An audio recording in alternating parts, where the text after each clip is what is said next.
É ainda o mesmo incrédulo que era, quando, com outra fisionomia, lhe apareci pela primeira vez. Hoje, como naquela época, não dispõe do poder de penetrar, até os mínimos detalhes, o segredo do porquê que obsedai e o faz duvidar da própria evidência. Devo, porém, repetir-lhe que isto é necessário e tirar-lhe a ideia de que é o primeiro homem que observa tão extraordinário fenômeno. Saiba que a ignorância, a maldade, o orgulho e a vaidade dos seres humanos têm obstado até hoje a comprovação mais amiudada da realidade de fenômenos que sempre se verificaram. O que lhe foi dado ver já se produziu para um reduzido número de privilegiados e, quando lhe chegue o momento de narrar a história das aparições de que mais uma vez, neste instante, é testemunha, poderá acrescentar que elas não constituem fatos excepcionais, que continuarão a produzir-se, do mesmo modo que muitas já se produziram, antes das que lhe coube presenciar. Pelo que nos diz respeito, a Germana e a mim, baste-lhe saber que vivemos uma vida ditosa, purificada pelos nossos sofrimentos terrestres e prosseguimos em nossa rota, rumo de alegrias ainda maiores e de venturas cada vez mais intensas. Restam-lhe ainda cerca de 10 anos de vida na Terra. Empregue-os em estudar, em experimentar. Esse estudo e essa experimentação lhe explicarão, melhor do que eu poderia fazer, os grandes princípios, as grandes leis, a que se acham inelutavelmente submetidos, sem exceção alguma, todos os seres da criação. Seu raciocínio de cientista, para usar das expressões humanas, acabará por assentar em bases bem definidas e o meu amigo terá a ventura de instruir seus irmãos, dando-lhes a conhecer um pouco do que até hoje constitui o doloroso mistério, que parecia impenetrável para sempre. Ao cabo de 10 anos, virá juntar-se a nós, espera-lo-emos tranquilos e ditosos, confiantes no êxito da sua missão na Terra. E, quando nos tornarmos a encontrar, será para juntos continuarmos a subir, em direção à luz, à sabedoria e à ciência. Adeus, querido amigo. Seu pensamento luminoso atravessará os espaços e nos virá sempre tocar. A nossa alegria e a nossa felicidade aumentarão com isso, pois grato nos é saber que outros pensam em nós. A estas últimas palavras, eu mergulhei, ainda uma vez, tentei pegar das mãos dos dois seres que ali se achavam, mas, no momento mesmo em que julgava segurá-las, os dois fantasmas desapareceram, deixando uma esteira luminosa. Minhas mãos apenas o vácuo encontraram. Da passagem deles, nada mais restava, além da estranha luminosidade que alumiava o aposento. Também esta gradualmente desapareceu e me vi de novo mergulhado na mais completa escuridão. Compreendi que, dali por diante, seria inútil esperar-lhes a volta. Acendi então a lâmpada e, sereno e contente, me pus a refletir, antes que eu me lembrasse de repousar. Estava tudo ababado e nenhuma aparição mais tinha eu que presenciar. 8. Ditoso aquele que há podido penetrar as causas secretas das coisas. Mais 20 anos acabam de escoar-se. Tenho que morrer em breve, sede sucinto. Durante esses 20 anos, multipliquei esforços à procura de explicação para os fenômenos que acabo de relatar e quero registrar as conclusões a que cheguei. Creio, com todas as forças de minha alma, na sobrevivência, tenho a certeza de que ela é uma realidade. Creio no encaminhamento contínuo da alma humana para a perfeição e para a bem-aventurança. Considero-me feliz, muito feliz por poder afirmar que aqueles que se conheceram e amaram, na Terra, um dia se encontrarão neste célere misterioso que apavora os maus. Creio nas vidas sucessivas, através da imensidade dos tempos. Afirmo que todos já vivemos antes de nascermos para a vida atual e que todos tornaremos a viver novas e inumeráveis existências, com o objetivo de adquirirmos uma sabedoria e uma ciência perfeitas. Muito frequentemente o medo da morte paralisa e gela a fecunda atividade da vida e todos necessitamos da esperança. Sabendo que na realidade somos e para onde vamos, melhor sem dúvida suportaremos as nossas provas. despojando-se gradativamente de todos os preconceitos, o pensamento humano se alcançar acima de todos os sofismas, a buscar, nas leis naturais, os grandes princípios de verdade e justiça. Permitido-me seja também dizer que creio no porvir da ciência, mas de uma ciência isenta de orgulho e de presunção. No dia, talvez próximo, em que, sem ideias preconcebidas, se aplicarem ao descobrimento das virtudes de certas fórmulas empíricas, os sábios operarão maravilhas, prelúdio de novas descobertas, que tornarão ainda melhor a humanidade. Muitas vezes, no curso da minha longa existência, minha alma se viu presa de dúvidas, porém, diante das provas que se foram pouco a pouco acumulando, tive que me render à evidência e forte me sinto para proclamar a verdade. Na hora presente, tudo anuncia uma evolução mais ampla das ideias, tudo nos clama que não somos, que não podemos ser eternamente escravos da matéria, pois que tudo nos diz e tudo nos demonstra que ela não pode ser realmente vivificada e transformada, senão por um princípio inteligente, esse de onde procedemos e que trazemos em nós, para progredirmos sempre, na eternidade dos séculos, a fim de nos tornarmos, por nossa vez, potências criadoras, colaboradoras eternas e benfazíveis daquele em quem residem todos os princípios da sabedoria. Gradativamente, as leis morais se melhorarão e a criatura chegará a seguir as lições da natureza, mas, então, conceda a existência daquelas leis. E o destino superior assinado a todos os seres. No momento em que, a meu turno, vou deixar o envoltório carnal, afirmo que tudo se transforma e que tudo só parece morrer, a fim de renascer para uma vida mais dilatada e melhor. À proporção que o espírito triunfa da matéria, o ser humano se afina e a todos os homens suplico que olhem em torno de si, que comparem um pouco mais a história do passado com a história do presente. 1000 coisas, que lhes parecem obscuras, se esclarecerão à luz de uma lógica algo mais apertada. Nenhuma necessidade há de se criarem novos dogmas, inútil fazer-se de Deus um espantalho. Ajustemos tão somente a ideia de divindade a de um ser soberanamente bom e veremos desaparecer todas as religiões envelhecidas, cedendo lugar à verdade luminosa que lentamente vai abrindo caminho. Fatos semelhantes aos que empiricamente comprovei se repetirão e, daqui a poucos anos, poderão ser apresentados cientificamente, sob a condição, todavia, de se libertarem das ideias preconcebidas os cientistas e de só reconhecerem valor relativo às ideias científicas provisoriamente admitidas. A ciência segue a lei geral, evolve, transforma-se, à medida que o espírito do homem se apura. Acompanhei muito de perto, estes últimos anos, todas as discussões científicas e pude verificar que novas teorias avançaram. Aqueles a quem pomposamente damos o nome de sábios acabarão reconhecendo que bem pouca coisa é ainda a ciência de que se orgulham, em presença do campus sem limites que se lhes abre aos trabalhos e aos esforços conscienciosos. Até aqui, a falta imperdoável em que eles têm incorrido consiste em aplicarem à ciência do espírito os métodos de descontinuidade e de mecanismo, que hão servido a construir a ciência dos corpos. A do espírito tem que ser, necessariamente, uma ciência original, contudo, será sempre uma ciência natural, por isso que não pode deixar de ser, também, a ciência experimental de um organismo vivo, se bem que de um organismo singular entre todos, visto que é, literalmente, um organismo sem órgãos. Não se faz mister que a ciência obstrua as portas que não possa abrir, como necessário não é se suprima a ciência para dar lugar à crença.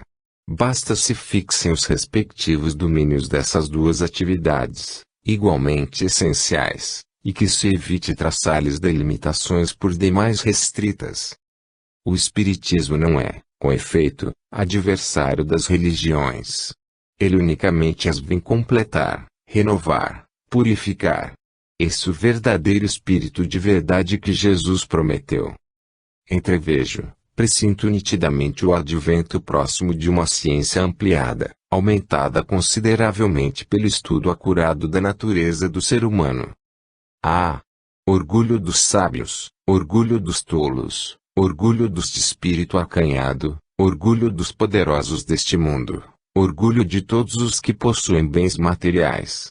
A ciência, a bela ciência, a verdadeira, vai matar-te irremediavelmente.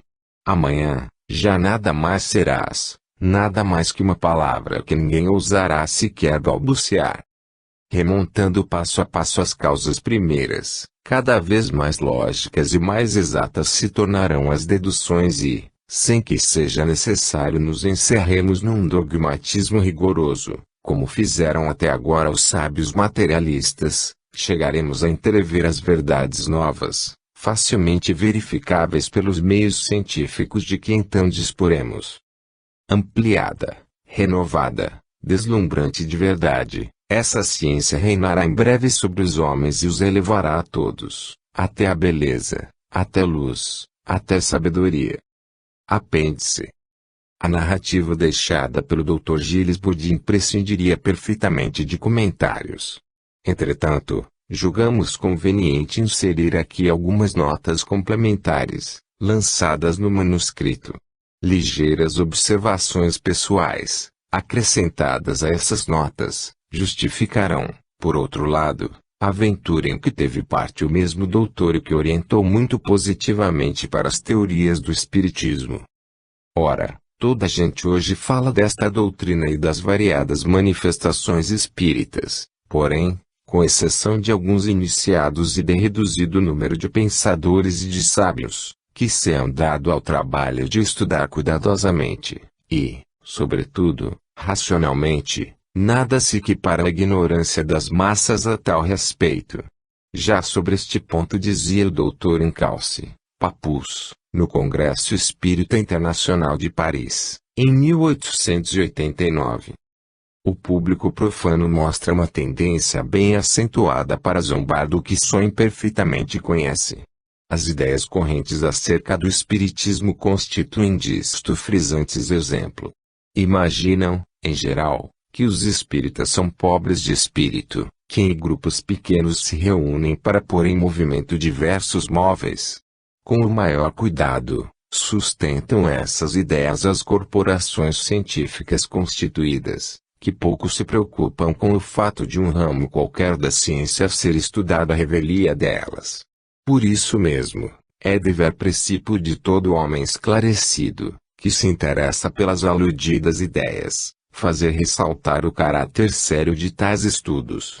Sábios de grande mérito têm estudado os fenômenos espíritas em todos os países e proclamado que são reais. É o que, antes de tudo, precisa ser bem compreendido.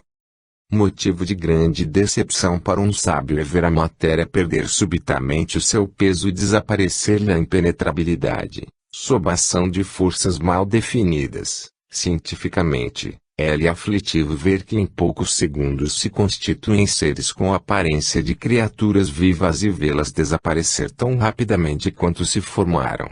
Se não são loucos, aos que afirmam a realidade destes fenômenos, necessária se vai tornar que, segundo outro plano, sejam refeitos todos os livros de física, de química e de história natural, verdadeiros livros santos do século XIX. E aflitivo, confesso, porém, afinal de contas, a ciência atual assenta sobre fatos e não sobre hipóteses e forçoso será, mais cedo ou mais tarde, admitir os fatos a que me refiro, embaraçosos para as teorias atuais, mas que nem por isso deixam de ser reais, como todos os que diariamente vêm expostos nos livros de ensino. Em as notas juntas ao seu manuscrito, o Dr. Gilles Bourdin teve o cuidado de dizer muito exatamente o que é o moderno espiritismo. O espiritismo, diz ele, é um sistema filosófico bem definido. O homem, seu passado, sua razão de ser, seu futuro, tal são os principais assuntos de que trata a filosofia espírita. O homem se compõe de três princípios muito distintos. Primeiro, o corpo material, suporte e meio de ação de dois outros princípios, Segundo, o espírito, causa da consciência, da inteligência e da vontade. Terceiro, entre esses dois princípios opostos, o perispírito, ou laço fluídico, que religa o espírito ao corpo e que acompanha o primeiro, após a morte terrena, e lhe serve de novo corpo. O corpo, o perispírito e o espírito são os três princípios que formam o homem. Mas, de onde vem esse homem e para onde vai? Segundo o Espiritismo, a alma humana tende ao aperfeiçoamento indefinido. Sucessivas encarnações constituem o meio que se lhe oferece de efetuar esse aperfeiçoamento. Revestida do seu perispírito, a alma reencarna tantas vezes quantas sejam necessárias ao seu progresso. A teoria das encarnações sucessivas será sempre dificilmente aceitável para os potentados da teoria, porque lhes fere de frente o orgulho. Os que possuem riquezas e os que mandam não se conformam em aceitar o que consideram uma degradação. Entretanto, mais de um mau rico virá mendigar à porta do seu palácio, e o orgulhoso, ensoberbecido da sua autoridade, se verá constrangido, a seu turno, a ser mandado. Entre cada duas encarnações, ela flutua nos espaços interplanetários e pode pôr-se em comunicação com os que a chamam. Por ocasião da morte, o perispírito se desliga progressivamente do corpo material que o espírito deixa na Terra, como veste que se tornou inútil. Quando se rompe o laço que unia o espírito ao corpo, o homem, para os da Terra, está morto. Acaba de nascer para os do espaço. Durante os primeiros tempos dessa separação, o espírito não se apercebe do novo estado a que passou, fica em perturbação, não acredita que está morto. Só gradativamente, ao cabo às vezes de muitos dias, de muitos meses até, se torna consciente daquele estado. Vê-se então cercado de seus parentes de outrora, de seus amigos, de todos os que agora são para ele os únicos vivos. Como mortos passa a ver os vivos da terra. Dotado, graças ao seu perispírito, de órgãos mais sutis do que os de antes se a sua desencarnação, procura mostrar, aos que ficaram no planeta, que ainda se acha junto deles e, para isso, atua, por meio do mesmo perispírito, sobre os objetos materiais que os cercam. Não lhe pode aparecer tal qual agora é, sem que aqueles a quem se quer mostrar se prestem a esse efeito, combinando o fluido magnético que possuem, o perispírito que trazem como encarnados, com o que lhe é peculiar. Daí o ver-se constrangido a atuar sobre a matéria. Daí essas pancadas, esses múltiplos estalidos, esses fenômenos inexplicáveis, que os que não suspeitam da verdade atribuem ao calor, ao frio, ou às influências meteorológicas. Em seu novo estado, o espírito progride, primeiro, por efeito do que vê, depois, pelos ensinos que recebe dos outros espíritos, finalmente, por influência das venturas, dos bons pensamentos e das preces dos que lhe estiveram ligados na terra. O mais intratável e intransigente dos católicos não poderá deixar de reconhecer a perfeita analogia desta doutrina com o que a Igreja Romana sustenta, relativamente às almas do purgatório. Apenas, esse purgatório é uma invenção daquela Igreja, que já há muito perdeu todo o contacto com a sabedoria e a verdade. Essa permuta de alegrias e progressos entre o mundo visível e o mundo invisível constitui o fundamento da moral do Espiritismo, moral que mesmo os piores inimigos de suas doutrinas reconhecem muito elevada. O mundo invisível, portanto, é constituído de espíritos mais ou menos adiantados, bons e maus, ignorantes e sábios, tendo à sua disposição fluidos mais ou menos poderosos, com os vivos. Estas relações se estabelecem, regra geral, por meio de objetos materiais, que os espíritos fazem se movam, utilizando-se de seus perispíritos, combinando-os com os fluidos dos assistentes e, sobretudo, com o do ser humano que lhes serve de instrumento, o médium.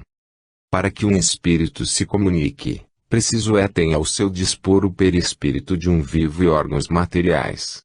Conjugando seu perispírito com o do médium, é que o espírito logra utilizar-se dos objetos materiais. Umas vezes, O espírito atua diretamente sobre o médium adormecido e se serve dos órgãos materiais deste, para se manifestar.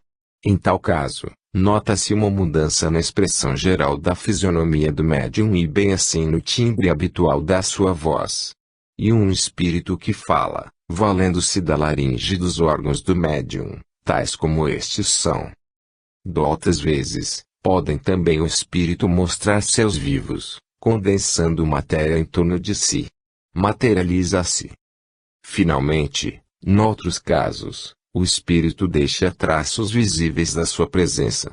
Objetos materiais são trazidos, através das paredes, escritos são diretamente projetados sobre ardosas, ou sobre papel, e um sem número de outros fenômenos do mesmo gênero se produz.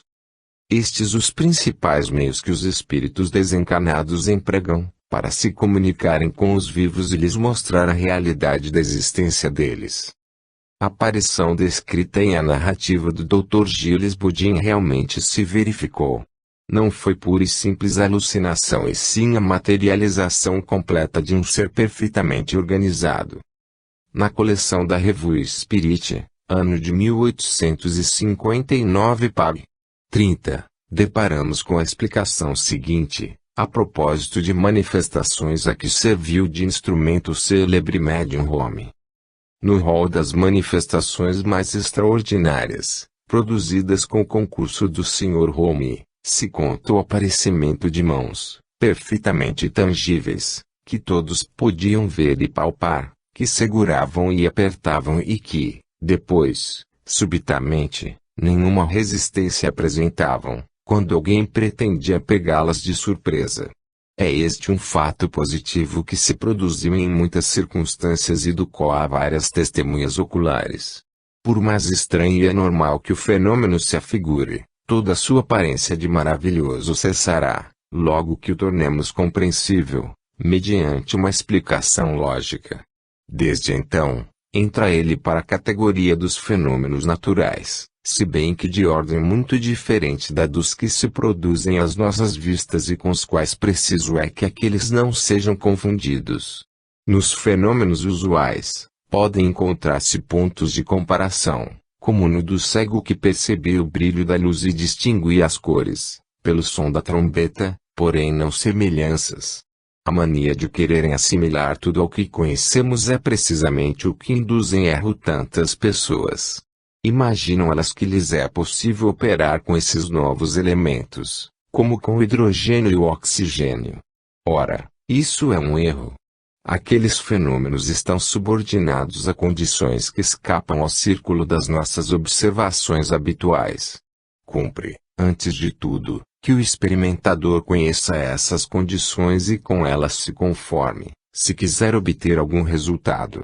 E, sobretudo, necessário que não perca de vista este princípio essencial, verdadeiro fecho de abóbada da ciência espírita. O agente dos fenômenos vulgares é uma força física, material, que se pode submeter às leis do cálculo, ao passo que, nos fenômenos espíritas, o agente é sempre uma inteligência dotada de vontade própria e que, portanto, não podemos submeter aos nossos caprichos. Havia, naquelas mãos, carne, pele, ossos e unhas reais. Evidentemente, não havia mais do que aparência, porém tal, que produziu o efeito de uma realidade. Se um espírito tem o poder de tornar visível e palpável uma parte qualquer do corpo etéreo, razão não há para que não possa fazer o mesmo com outros órgãos. Suponhamos, pois, que um espírito dê essa aparência a todas as partes do corpo, julgaremos ter diante dos olhos um ser semelhante a nós, agindo como nós. Entretanto, será apenas um vapor momentaneamente solidificado. A durabilidade dessa aparência está submetida a condições que desconhecemos. Depende, sem dúvida, da vontade do espírito, que a pode produzir, ou fazer que cesse, a sua vontade, mas dentro de certos limites, que nem sempre lhe é permitido transpor. Interrogadas a respeito, bem como sobre as intermitências de qualquer manifestação, os espíritos sempre hão dito que agem em virtude de uma permissão superior. É o que igualmente o fantasma declarou ao Dr. Gilles Bodin. Muito ao contrário, porém, as vontades superiores que me guiam fizeram-me apresentar-se ao Senhor, que não é supersticioso, que é um cientista, por ser preciso que um homem assim observe fenômenos desconhecidos, ou, antes, mal conhecidos. Se a duração da aparência corpórea é, para certos espíritos, limitada, podemos dizer que, em princípio, varia, podendo a dita aparência persistir por mais ou menos tempo, que pode produzir-se em todas as épocas e a qualquer hora. Um espírito, cujo corpo todo fosse visível e palpável, teria para nós todas as aparências de um ser humano, poderia conversar conosco, assentar-se ao nosso lado como qualquer visitante, por isso que, para nós, seria um dos nossos semelhantes. Partimos de um fato patente, a aparição das mãos tangíveis, para chegarmos a uma suposição, que é consequência lógica da mesma aparição. Como, para nos entendermos, precisamos de um nome para cada coisa, a Sociedade Parisiense de Estudos Espíritas lhe chama gêneres, a fim de indicar que tais seres não são resultado de geração. Nos Anais da Sociedade Dialética, de Londres, se encontra a narrativa seguinte de um fato desta espécie.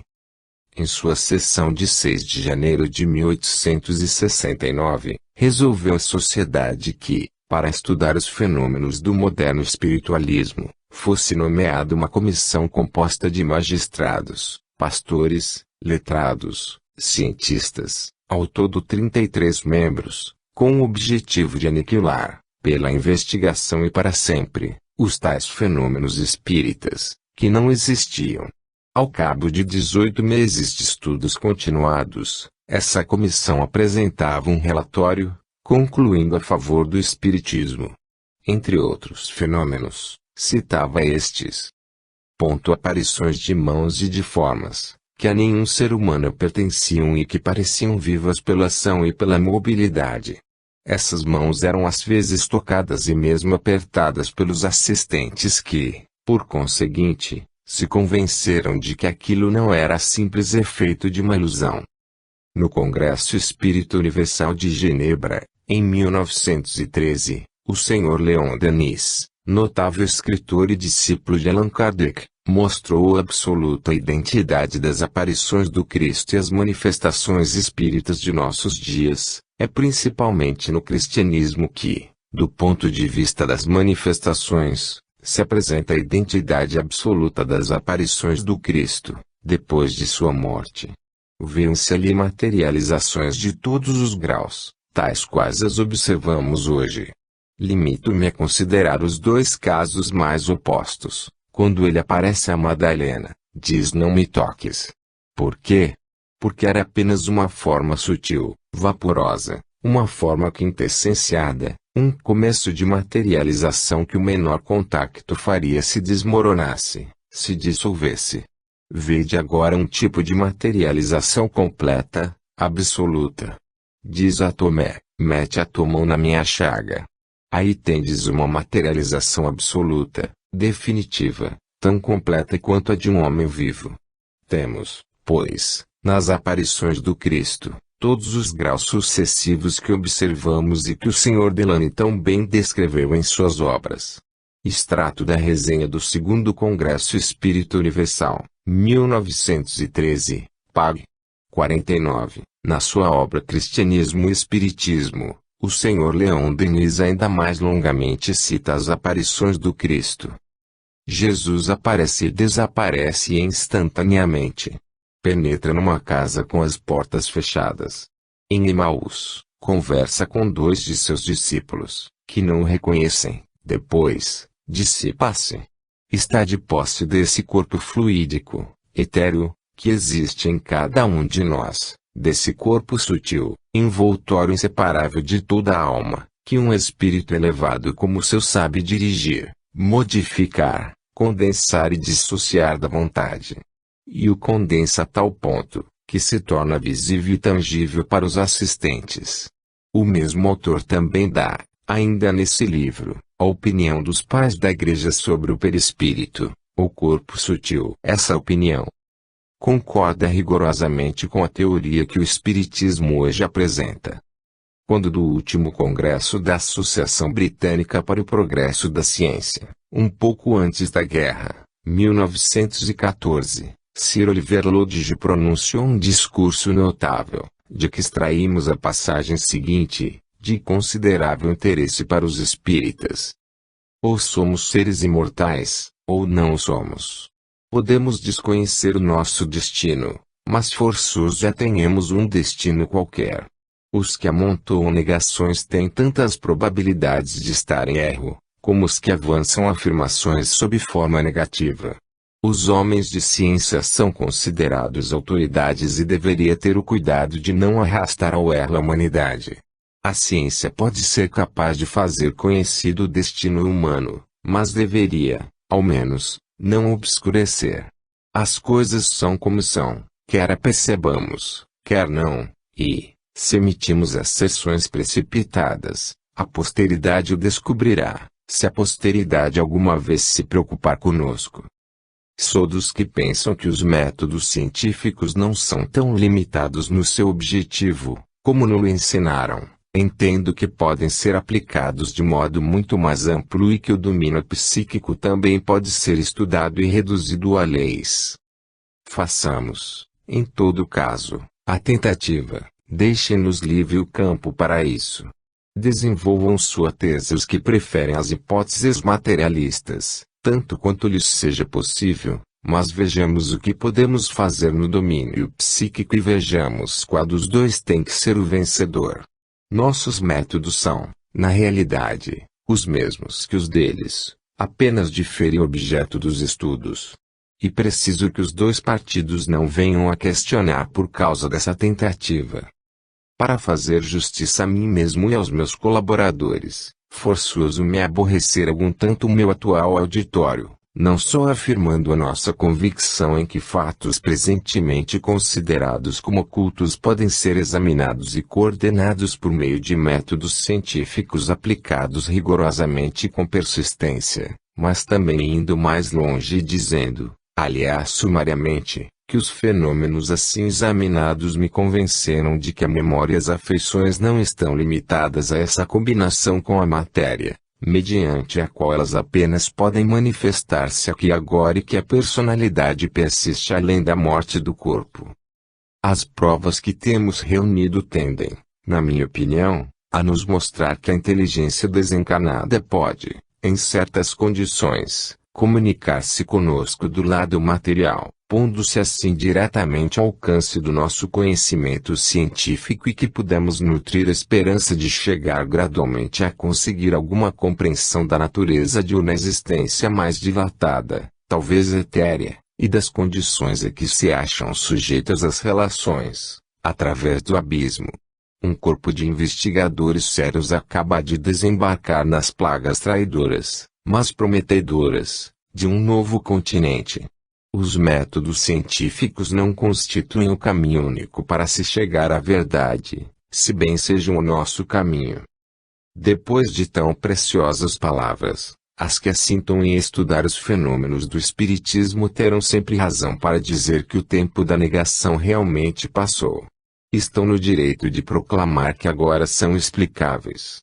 Com o apoio da ciência, certos fenômenos, cuja denominação pode diferir, conforme os indivíduos que os comprovem cientificamente, ou apenas empiricamente, mas procedem das mesmas causas e se conservam, por conseguinte, demonstráveis, cedo ou tarde, pelos métodos científicos, tão caros aos puros materialistas.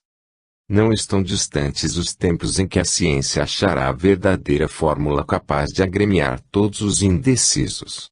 Entramos, não há que duvidar, num período de intensa atividade religiosa, mas essa atividade religiosa, ao contrário do que ocorreu até aqui, precisará, para se desenvolver, apoiar-se na ciência, que deixará de ser intransigente e dogmática. Unidas como duas irmãs, eternas viajuras pelos mundos, no infinito dos espaços e na eternidade dos tempos, a ciência e a crença avançarão, cada vez mais fortes, cada vez mais ligadas para a última potência e constantemente se prestarão mútuo e fraterno auxílio. E, nas pegadas luminosas de ambas, as humanidades, conscientes, afinal, de seus grandiosos destinos, se lançarão jubilosas à conquista da sabedoria e da ciência divinas. Pensam muitas pessoas que o espiritismo é inimigo das religiões e que as vem combater. É um erro, aliás, cuidadosamente alimentado pelos ministros dos diferentes cultos. As igrejas, nunca será demais repeti-lo, perderam todo contato com o espírito de verdade.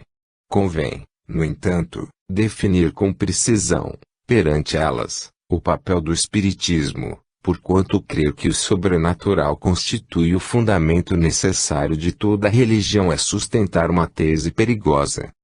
Allan Kardec, em sua obra, A Gênese, os milagres e as predições segundo o espiritismo, explicou luminosamente este ponto. Não é do sobrenatural que necessitam as religiões, mas do princípio espiritual, que erradamente se confunde com o maravilhoso e sem o qual não há religião possível. O espiritismo considera as religiões e, em particular, a religião cristã, de um ponto de vista mais alto, dá-lhe uma base mais elevada do que os milagres, as leis naturais de Deus que regem o princípio material. Essa base desafia o tempo e a ciência, por isso que o tempo e a ciência virão a sancioná-la.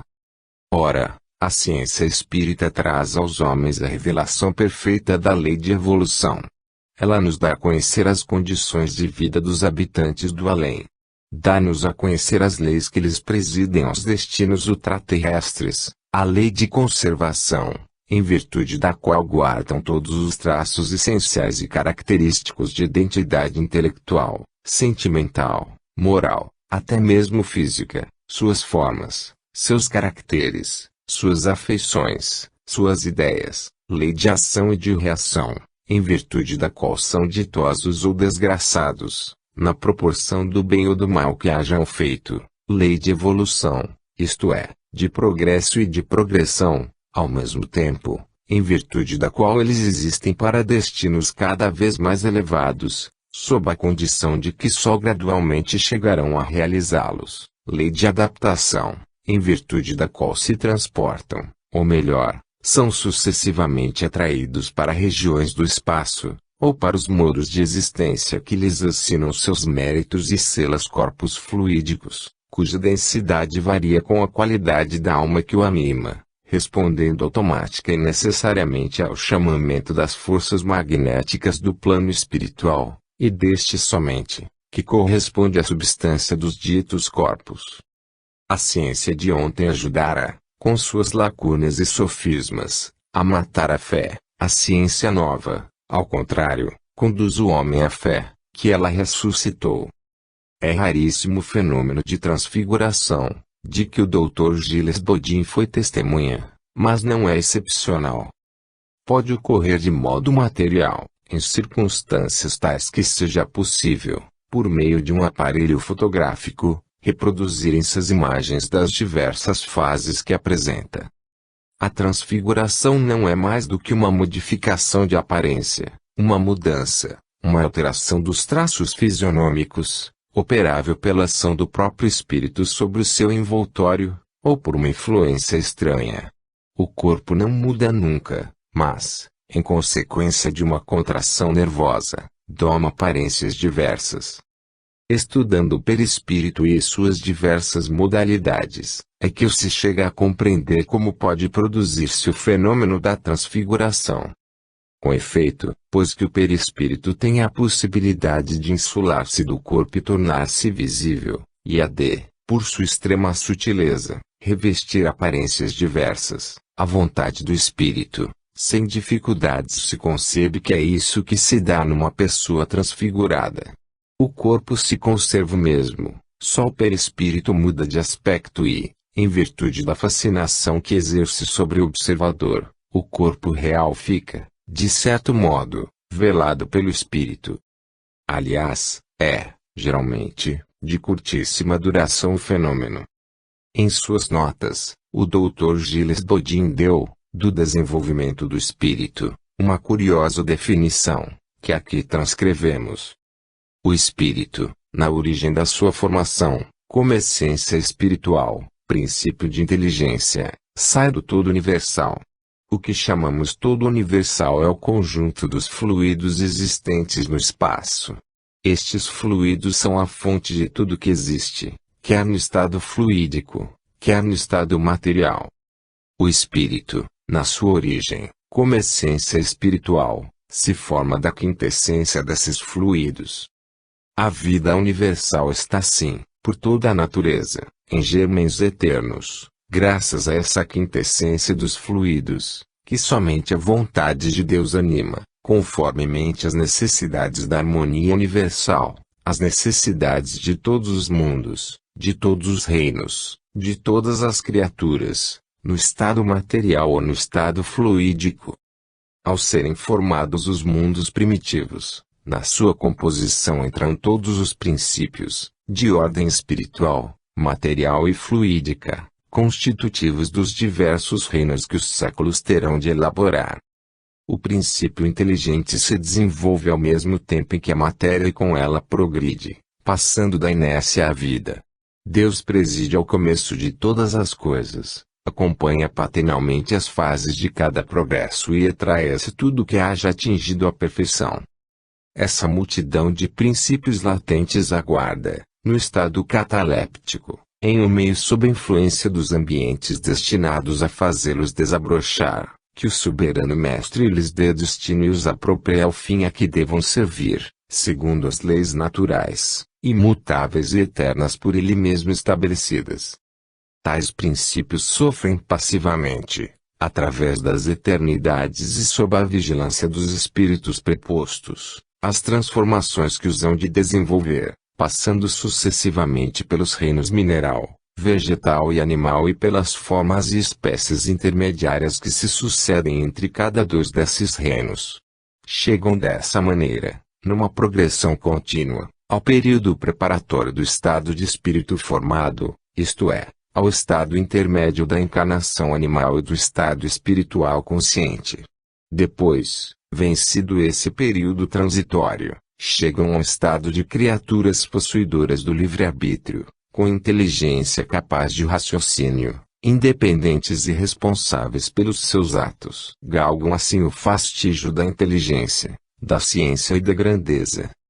Porém, no curso dessa longa transformação, quanto mais inferior é o espírito, tanto mais pesados e opacos são os fluidos perispiríticos. Da maior ou menor elevação do espírito depende a maior ou menor quantidade de fluidos puros que entram na composição do seu perispírito.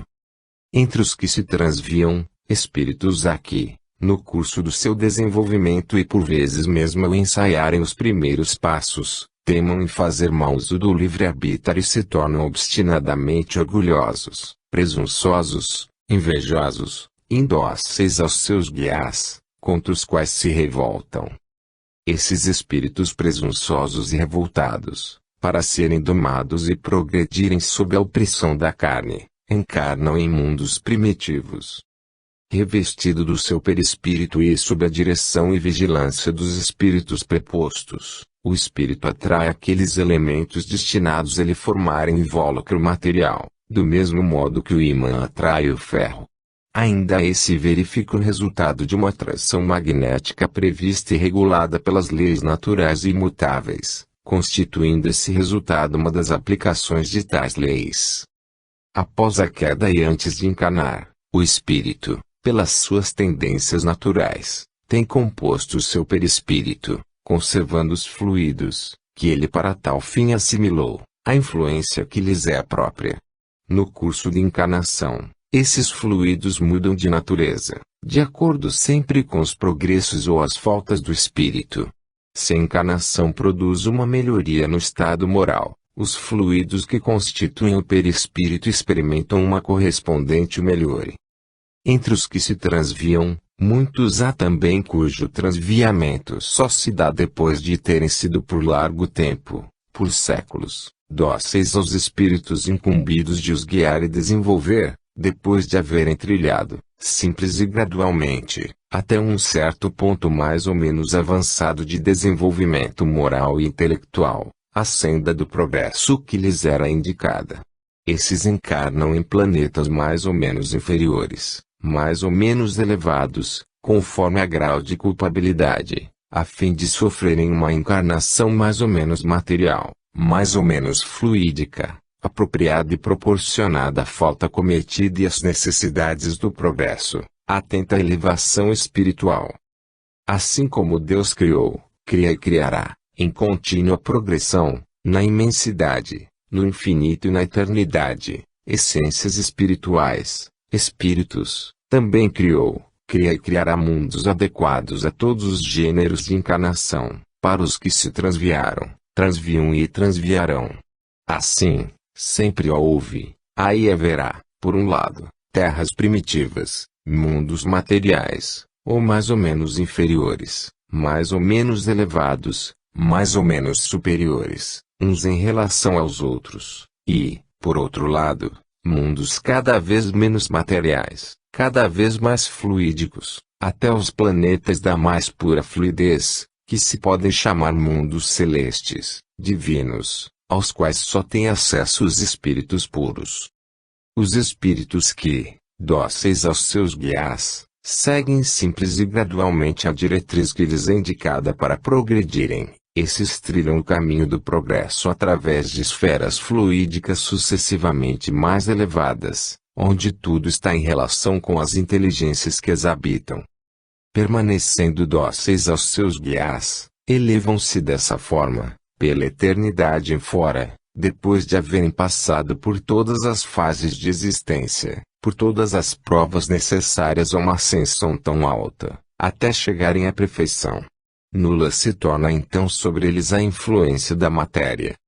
Para atingirem essa perfeição, cumpre-lhes também, dirigidos pelos seus guias, percorrer, na medida e na conformidade da elevação alcançada, mas sempre no estado de espíritos, todas as esferas, as terras primitivas, os mundos inferiores e superiores de todos os graus, as inúmeras moradas dos que, por terem falido, sofrem as encarnações e reencarnações sucessivas, tanto materiais como fluídicas, em suas diversas gradações, até que, tornada nula sobre eles a influência da matéria, tenham entrada na categoria dos puros espíritos. Quando o homem perceber os laços que o prendem a tudo que é na criação, seu coração se abrandará e ele compreenderá a necessidade de usar sem abusar.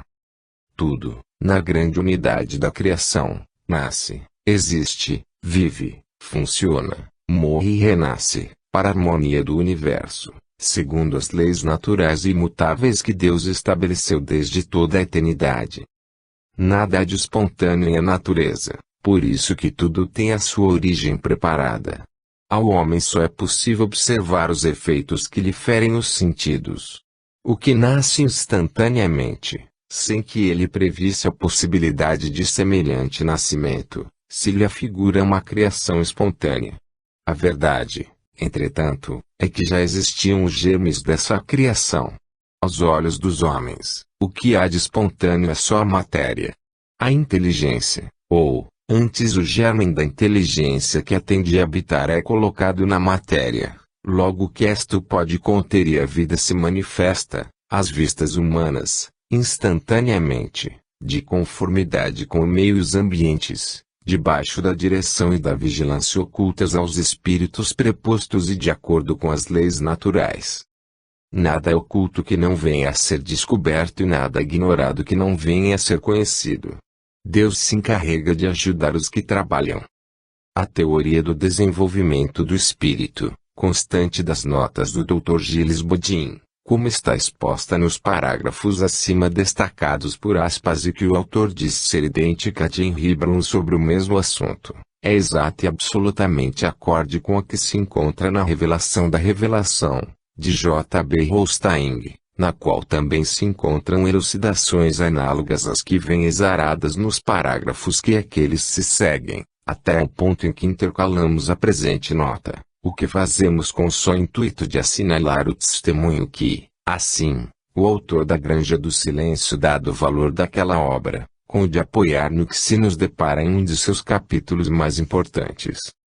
O Dr. Gilles Bodin tentou obter, com a senhora de Haley, hipnotizada, o fenômeno de regressão da memória e parece que o conseguiu perfeitamente.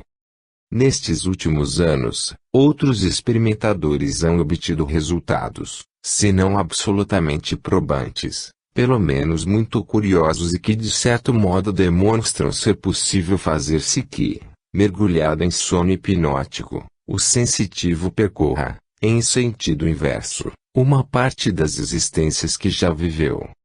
Contudo, a este respeito é necessário se guarde prudente reserva.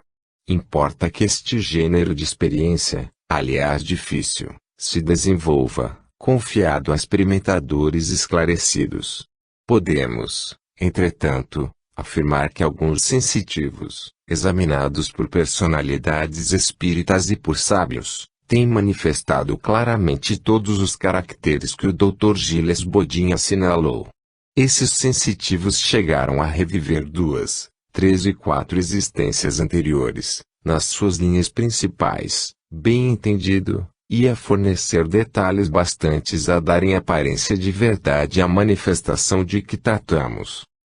Mais uma vez, porém, recomendamos, a este propósito, a maior prudência e a obtenção de provas mais abundantes, que fixem definitivamente o progresso e as regras que se devem seguir para levar a bom termo a experimentação. Muitas vezes, no curso da terrível Guerra Mundial, pensamos nas revelações do Dr. Gilles Bodin, quando contemplávamos as aldeias devastadas pela metralha e pelo incêndio, as casas desmoronadas e as pedras enegrecidas pelo fogo. No entanto, a natureza, paciente e fecunda, já revivificou, reanimou todas aquelas ruínas. Habitam-nas os pássaros e nelas fazem seus ninhos, cantando sobre o que resta dos tetos derruídos, por entre as pedras acumuladas no solo, desabrocham as flores e pouco a pouco a erva invade o terreno, desnudo. Daqueles inextricáveis labirintos como que desponta uma vida nova, das ruínas como que se eleva um murmúrio, enquanto que o radioso sol dardeja suas setas de ouro sobre os pedaços de paredes que ainda se conservam eretos. Por toda a parte circula a vida. Não pode a natureza reter o curso da sua constante procriação, e, diante de tantos milhares de túmulos, o pensador se comunica intimamente com os mortos gloriosos, cujos despojos carnais, somente eles, se encontram escondidos debaixo dos comoros verdejantes e ensolarados. Ele sabe que a vida não se deteve e que para todos, sem exceção, ela continua na luz, na alegria. Deus, o Deus bom e misericordioso, transbordante de amor, recompensa todas as suas criaturas. Ele não é, não pode ser, o Deus vingador, cheio de cólera, que homens odientos ousaram fazer à sua própria imagem. Retrocedei, ignorantes. Talvez que ainda por longo tempo sejais habitantes das esferas mais ínfimas, um dia, porém, a verdade vos mostrará a magnífica estrada que leva à luz. Queiram ou não queiram, bom ou mau grado aos dogmas odiosos das religiões, os mortos são sempre dos nossos, o mundo invisível e o mundo visível não são dois mundos, mas um só, apenas apresentando modalidades diferentes da vida sempre intensa em ambos. Compete à ciência espírita, em crescimento constante, proclamar bem alto a íntima solidariedade entre os vivos e os mortos. Cabe-lhe doravante o sagrado encargo de reanimar as coragens desfalecidas, estimular as energias benfazejas, esclarecer os entendimentos, preparar a verdadeira religião, a religião do amor, a do Cristo, desfigurada pelas violências e pelos ódios. E preciso que, pelas demonstrações exatas, ela chegue a ver o que ultrapassam as nossas esperanças, provando que Deus não é Deus de mortos, mas o ente supremo, o Deus eterno e majestoso dos vivos. Fim.